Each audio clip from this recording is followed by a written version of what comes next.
नमस्कार दोस्तों, civil diaries Pune में आप सभी का स्वागत है। दोस्तों आज का वीडियो में हम एक साइट पे आए हुए हैं बंगलो प्लॉट से।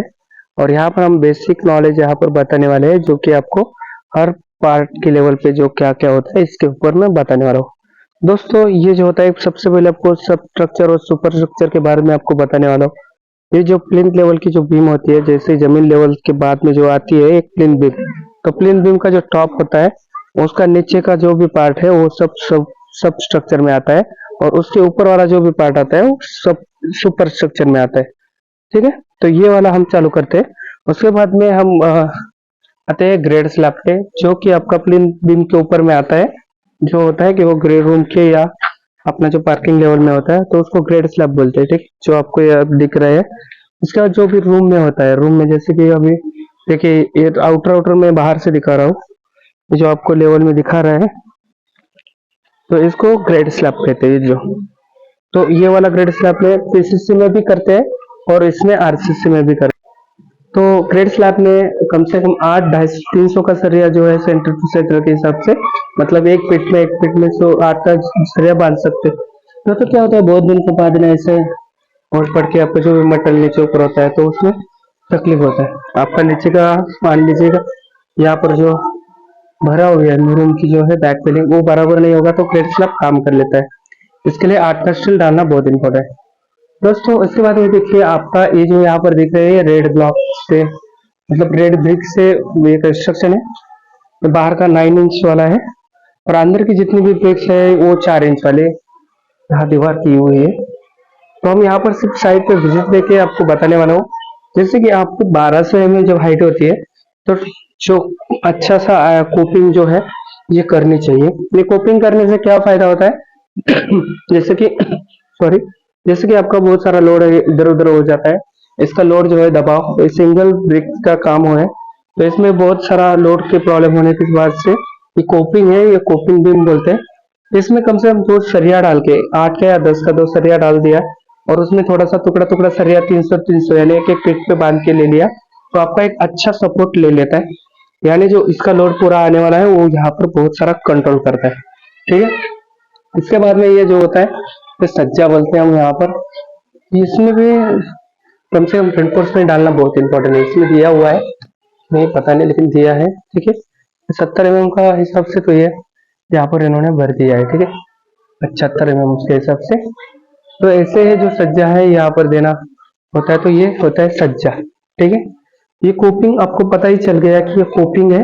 ठीक है, हर जगह पे इन्होंने 4 इंच के दीवार है उसको दिया हुआ है और जो 9 इंच वाला है उसको दिया नहीं क्योंकि जरूरत भी नहीं पड़ा उनको।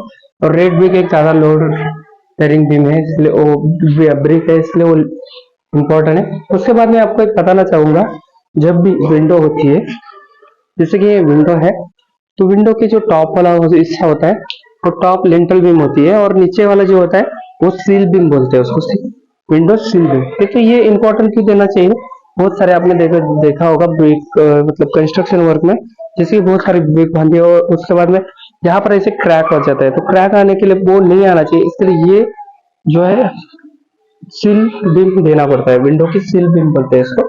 ये विंडो के नीचे में देना होता है ताकि इसका जो लोड है इसका लोड ये विंडो सील लेते हैं, ताकि इसका बाद में यहाँ पर जो भी लोड आएगा तो ये यहाँ लेगा लोड, इसके लिए यहाँ पर डालना होता है। ठीक है, क्योंकि उसका जो क्रैक है वो क्रैक आने का संभावना बहुत कम होता है इसके लिए। ठीक है, उसके बाद में आप देख रहे होंगे कि ये लिंटल बीम है यहाँ पर विंडो डोर के लिए यहाँ पर दिया गया है। ठीक है, और यहाँ पर जो है इस संघ यानी टॉयलेट है तो संघ के लिए यहाँ से ऑलरेडी पहले से पाइपलाइन बैक फिलिंग के पहले ही उन्होंने पूरा सेटअप करके यहाँ पर किया हुआ है। ये बाथरूम है, बाथरूम में ऑलरेडी यहाँ पर लाके रखा हुआ है उन्होंने। जब रेड स्लैब डालने से पहले यानी जो आपका बैक फिलिंग होता है उससे पहले ही सब कुछ बातें करना इंपॉर्टेंट है।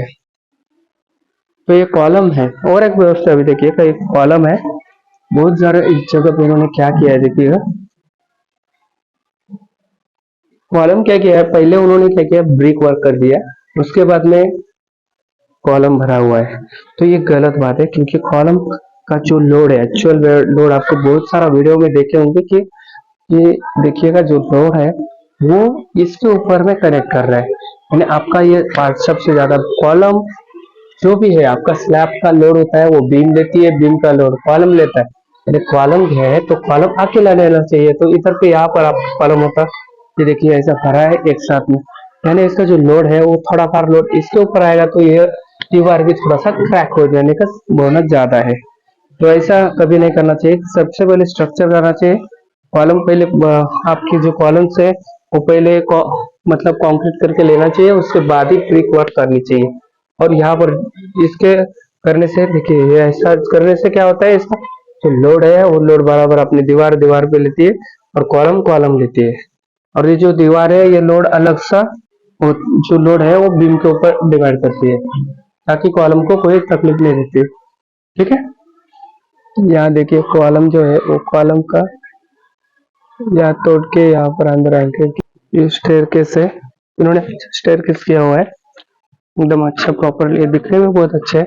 लेकिन हर जगह पे आप जहाँ पर आरसीसी वर्क करते हो ना, वहाँ कवर देना बहुत इंपॉर्टेंट है दोस्तों। और जो ब्लरिंग है इसके अंदर जो निडल फिटर लगाने से तो आपका यहाँ पर बोरी बोरी नहीं आएगा आपको, तो बुंगीर नहीं आएगा। बुंगीर आने से इसको स्टील को प्रॉब्लम हो जाता है। इसका जो कॉलम देखिए, कॉलम का जब भी कोई भी आपको यहाँ पर स्टिरप्स होती है, इसको स्टिरप बोलते नहीं, इसका कम से कम 75 में हुक होना चाहिए, और वो अंदर की तरफ 135 डिग्री के हिसाब से आपकी बेंडिंग होनी चाहिए। और जितने भी कॉलम्स है उसके सब वर्टिकल देखिए स्टैगर्ड नहीं है, देखिए स्टैगर्ड यानी एक ही लेवल पे, तो स्टैगर्ड वर्टिकल बहुत है ना इम्पोर्टेंट है। जितनी भी लैपिंग होती है तो 1.3 1.6 जो है 1.3 एलडी जो है उतना स्टैगर्ड होना चाहिए।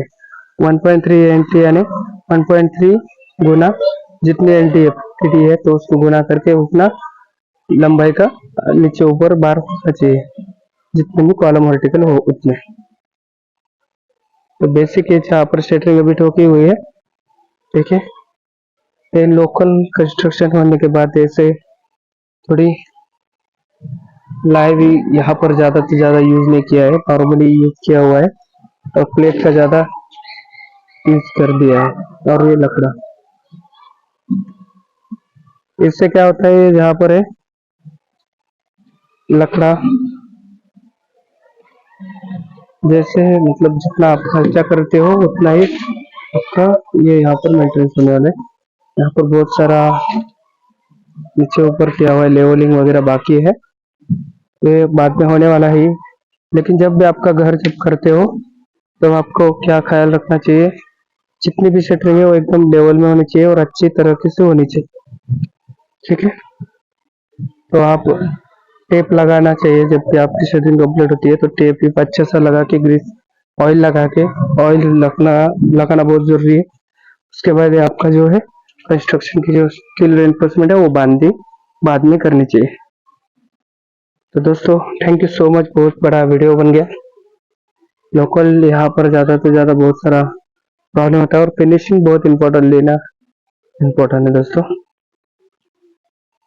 स्टेयरकेस में भी बहुत अच्छा किया है इन्होंने क्वालिटी, लेकिन जो भी है वो आप कवरिंग के लिए ध्यान रखिएगा। Thank you so much.